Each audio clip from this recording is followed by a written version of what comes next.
Hey everyone, I'm Maya, a 25-year-old half-European, half-Pakistani girl, who decided to come back to the land of my roots completely alone for 40 days.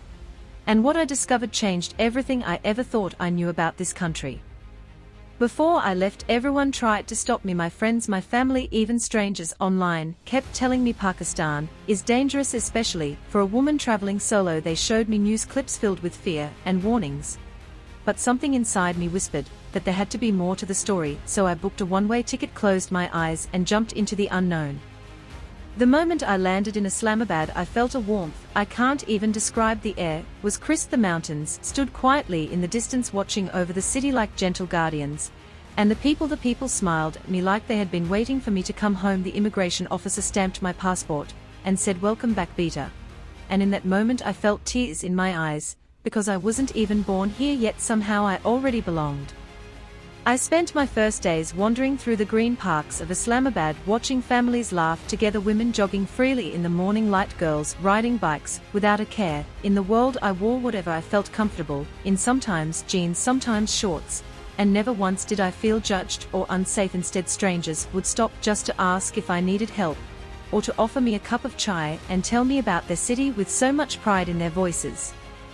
Then I took a bus south to Lahore, and oh my heart, Lahore stole my breath away the moment I stepped into the old city. The smell of spices dancing in the air, the sound of azan echoing softly between ancient walls, the golden glow of Badshahi Mosque at sunset. I stood there for hours, just letting the beauty sink into my soul. That night I found myself in Food Street, surrounded by lights and laughter, eating nahari that melted in my mouth, followed by hot jalebi dripping with syrup.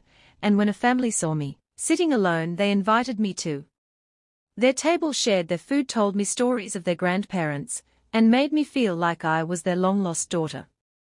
But the real magic began when I traveled north. The journey to Hunza felt like driving into a dream. The Karakoram highway twisted through mountains, so tall they touched the clouds. Rivers roared below in shades of emerald and grey, and every turn revealed a view more breathtaking than the last. When I finally reached Hunza Valley, I stood in silence, because words simply failed me. Snow-capped peaks reflected in the mirror like Attabad Lake, apricot blossoms painting the hills pink and white, ancient forts watching over villages where life moves slowly and kindly. I spent days hiking through wildflower meadows, breathing air so pure it healed something deep inside me. I sat by Rakaposhi Peak for hours, just watching the sunlight dance on the glacier. I tried paragliding over Passu cones, and for those few minutes flying high above the world, I felt completely free, completely alive.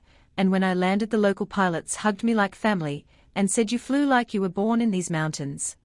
Everywhere I went, people opened their homes to me without hesitation. I stayed with families in Gilgit, in Skardu, in tiny villages hidden between the peaks. They cooked for me fresh chapati with walnut cake, sweet apricot juice picked straight from the trees, buttery trout from the river, and every meal was served with so much love that I often cried quietly at the table. One night in a small village near the Kunjarab Pass, an elderly woman held my hand and said, "You are our daughter now. Wherever you go in the world, carry our love with you," and I promised her I would.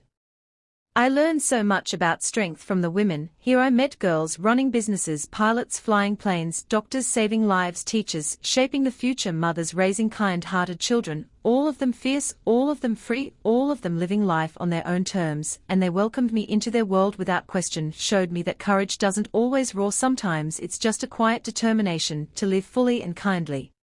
I hitchhiked with truck drivers who decorated their vehicles with poetry and flowers. They shared their lunch, told me stories of the road, and made sure I reached my destination safely. I danced at local festivals under the stars, tasted fresh cherries straight from the trees, laughed with children who spoke 3 languages before the age of 10, and every single day I felt safer, more cared for, more alive than I ever have anywhere else in the world.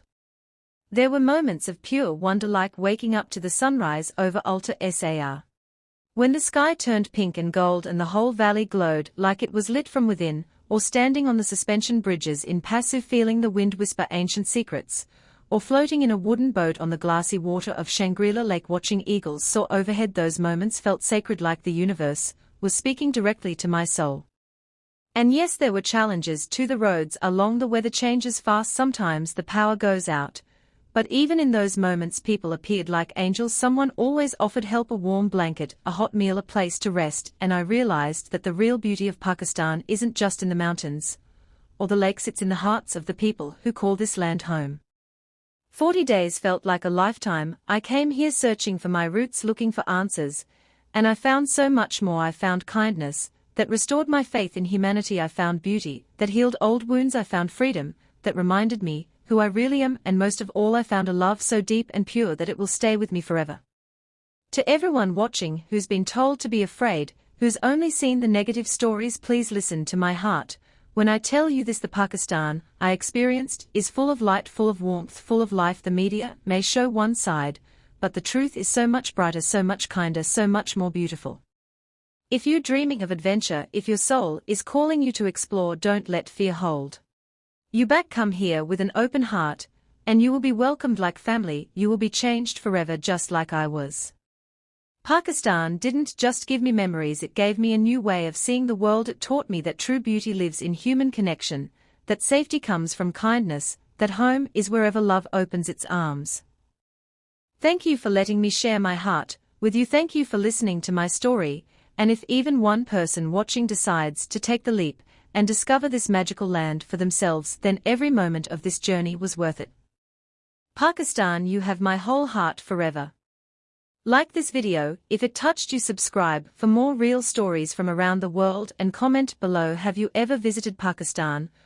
Is it on your dream list? I can't wait to read your thoughts. Until the next adventure, take care, stay brave and keep exploring. This is May signing off from the most beautiful corner of my heart, Pakistani heavy black heart #.